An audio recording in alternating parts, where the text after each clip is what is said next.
As I was saying, the talk addresses the processes through which difference is transformed into inequality, and more specifically how religious and linguistic differences are involved in the production and reproduction of inequality, and different kinds of inequality: political inequality, economic inequality, and cultural inequality.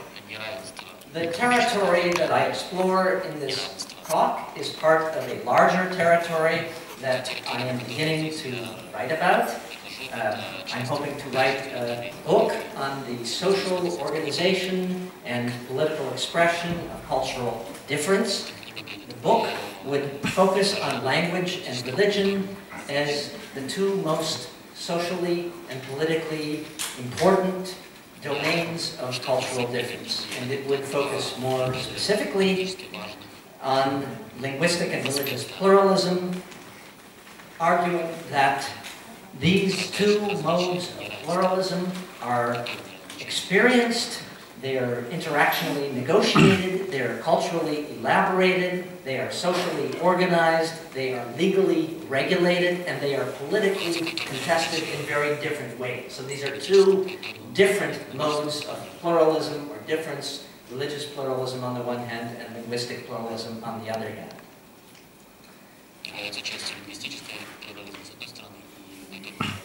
The paper considers the relation between linguistic and religious pluralism and inequality in four domains, or four areas. The first is the political and institutional domain, and I focus here on the formal rules that privilege some languages and religions and disprivilege or disadvantage others.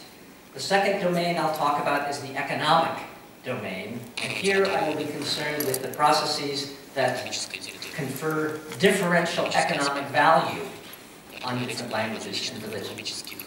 The third is the domain of cultural and symbolic inequality, and here I'll be concerned with the discursive and symbolic processes that confer prestige, honor, and negative prestige, negative honor, that is stigma, on particular languages and religions.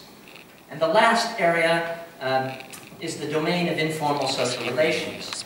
I'm not going to talk about that in my talk, but the paper on which this lecture is based, which will be published next year, also addresses the domain of informal social relations and the kinds of inequalities that arise in informal social interaction, through differential treatment or discrimination, informal discrimination of persons who speak different languages or practice different religions.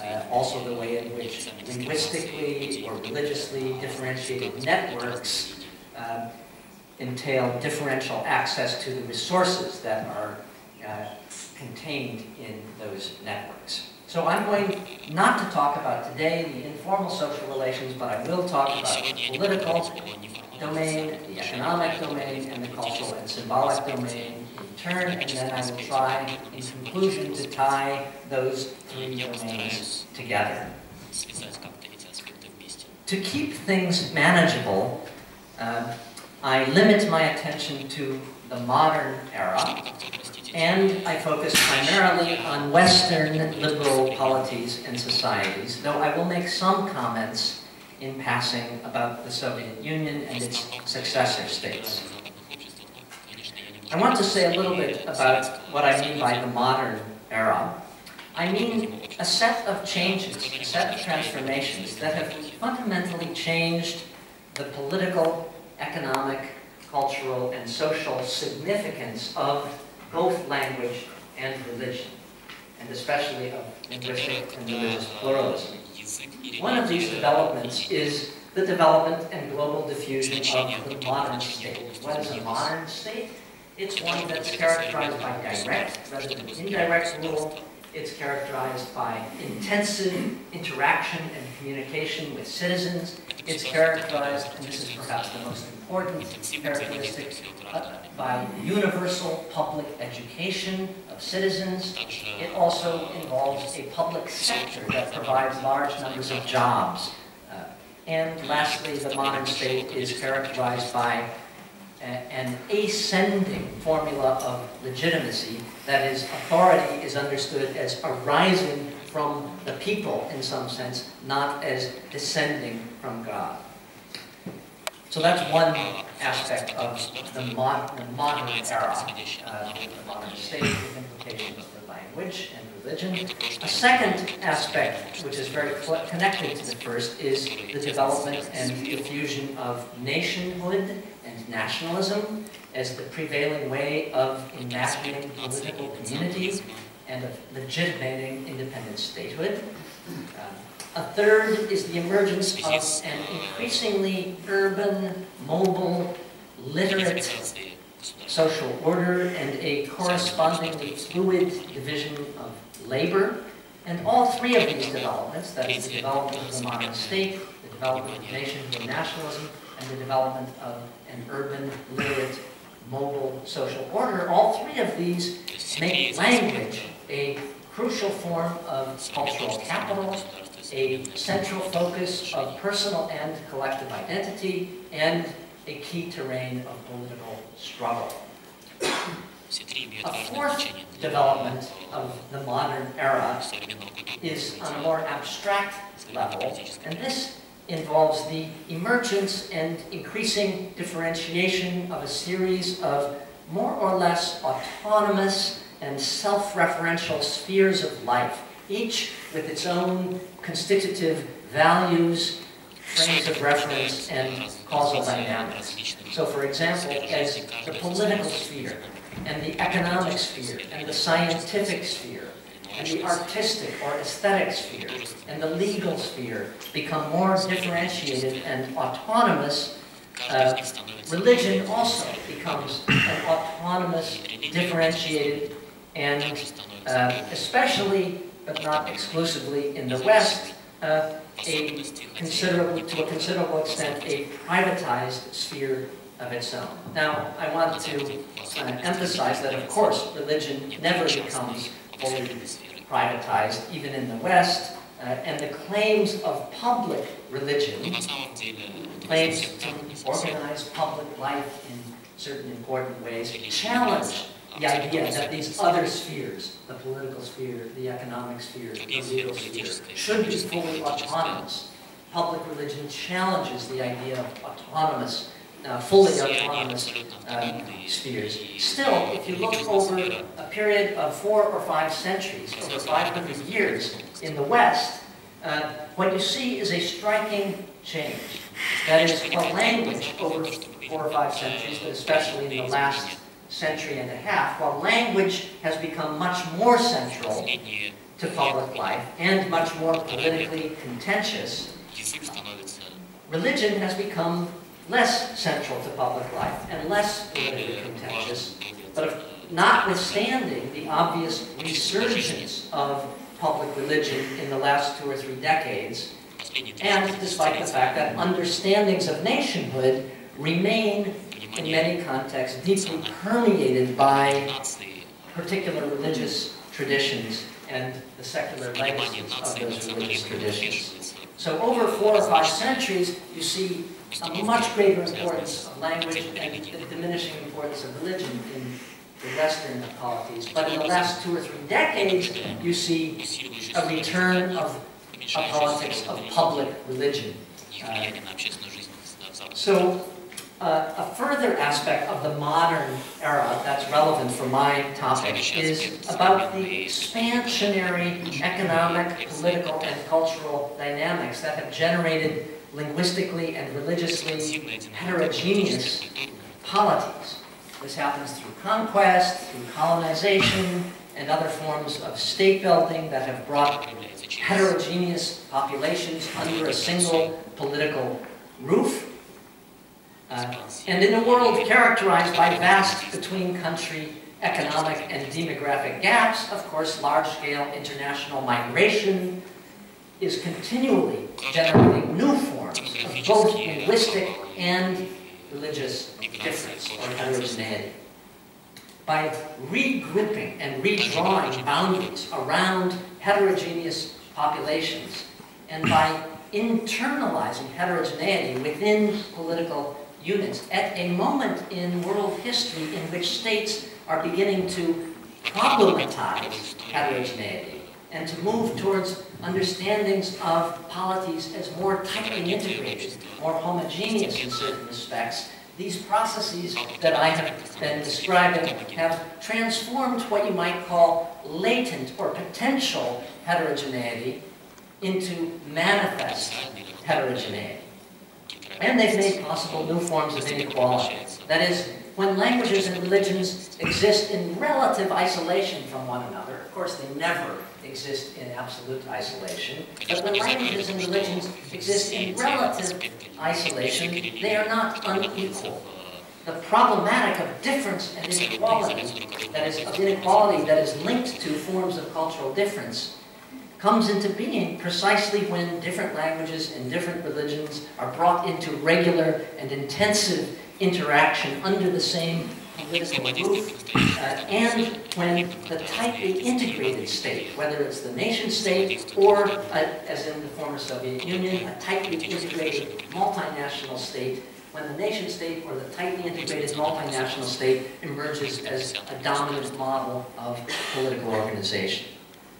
So I want to mention one final aspect of modernity that's relevant for my problem here, and that is the transformation of linguistic and religious heterogeneity, or the mere fact of difference, into linguistic and religious pluralism.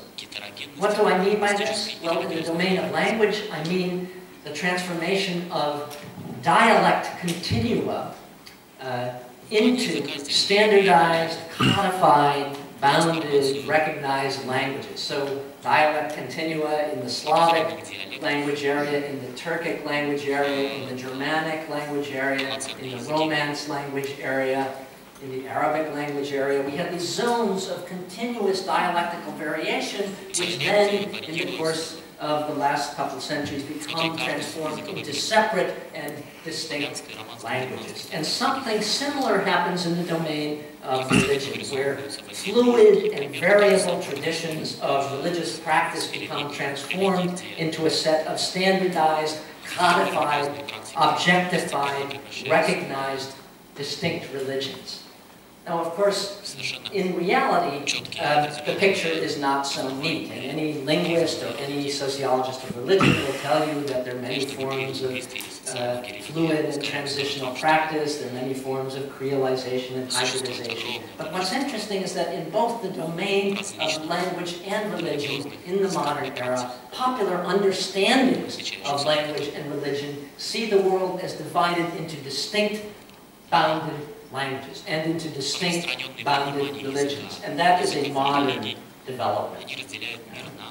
And it continues today. So especially in both the sphere of language, we see new processes of codification and standardization going on.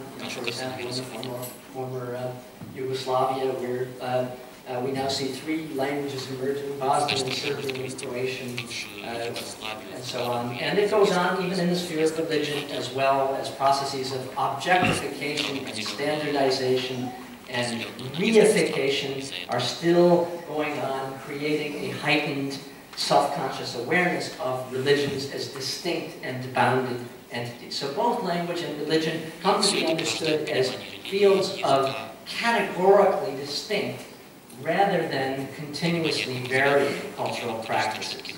Okay, so this is my prologue to my talk, and now I want to turn to the 3 domains that I will consider: the political and institutional domain, the economic domain, and the cultural and symbolic domain.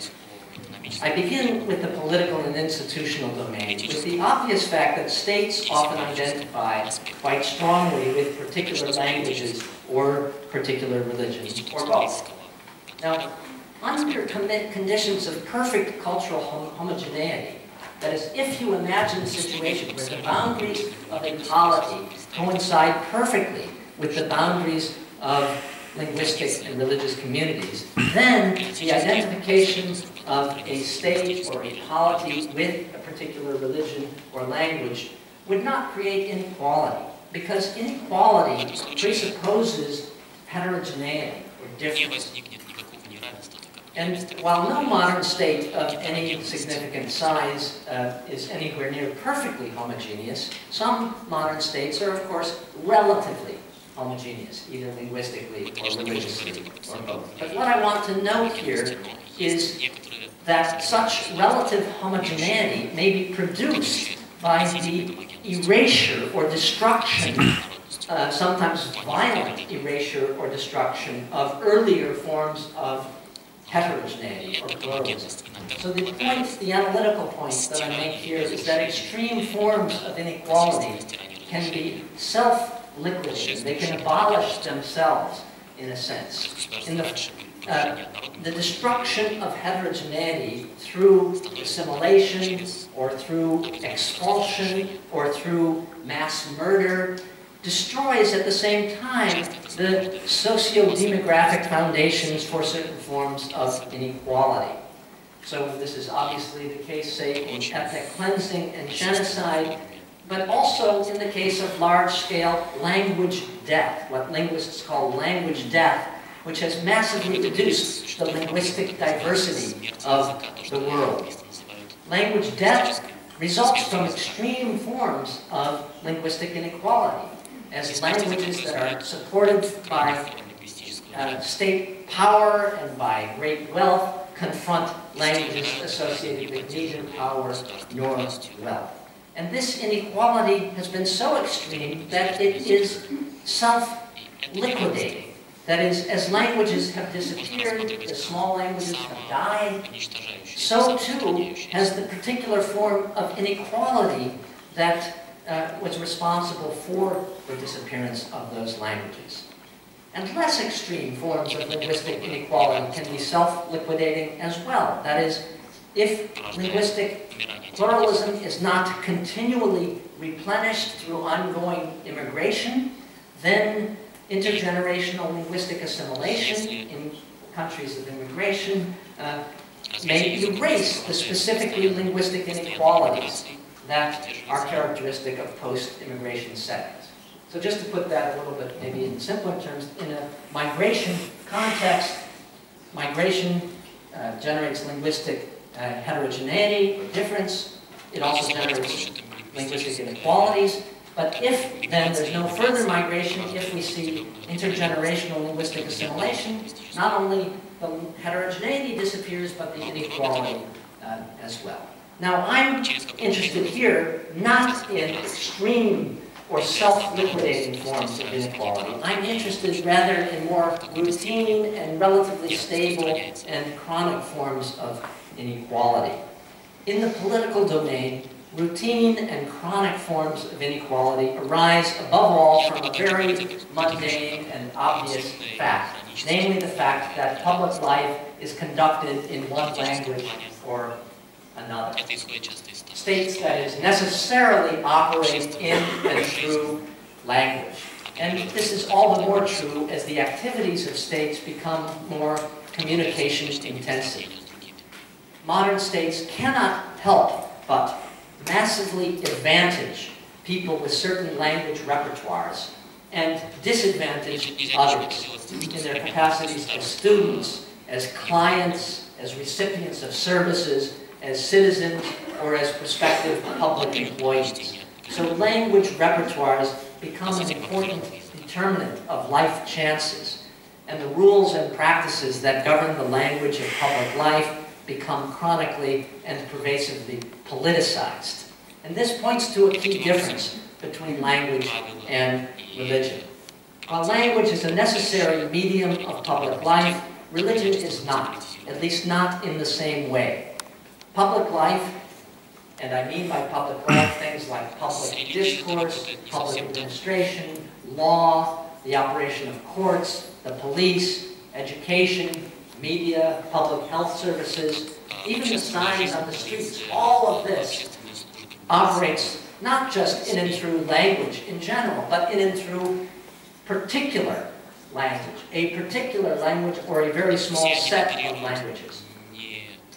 So even if religion is understood in a broad anthropological sense, say a Durkheimian sense, as involving distinctions between the sacred and the profane, and even if religion in this very broad anthropological sense might be said to be universal, it's not universal in the same way. And it's not the case that public life must operate in the medium of one religion or another, or a small number of distinct religions.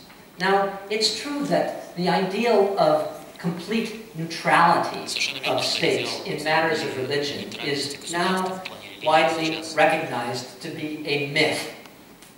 That is, states cannot be completely neutral in matters of religion, not least because the state can't help but identify what counts as a religion. And I'm going to come back to this question a little bit later. Moreover, it's very easy to identify pervasive traces of Christianity in the public life of all Western liberal democracies. Even in the public life of countries like France, where the idea of laïcité, or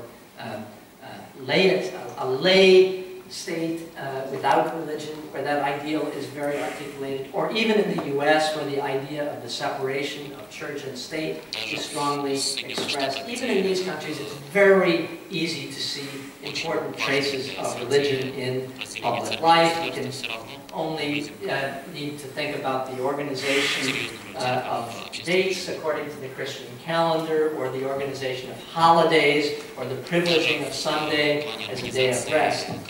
But contemporary liberal polities, even those that have some kind of established church, as, for example, Britain does and some Scandinavian countries, even in those countries, they have moved towards a more neutral and more even-handed stance towards differing religions. This has been an important development in the last in the last century or so, but especially with respect to religions that have come in through immigration, especially Islam.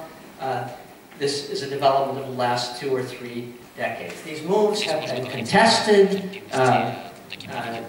but what's interesting is that these moves have occurred. States have moved towards a more neutral stance towards religion, while they have not moved, states have not moved towards a more neutral stance towards different languages.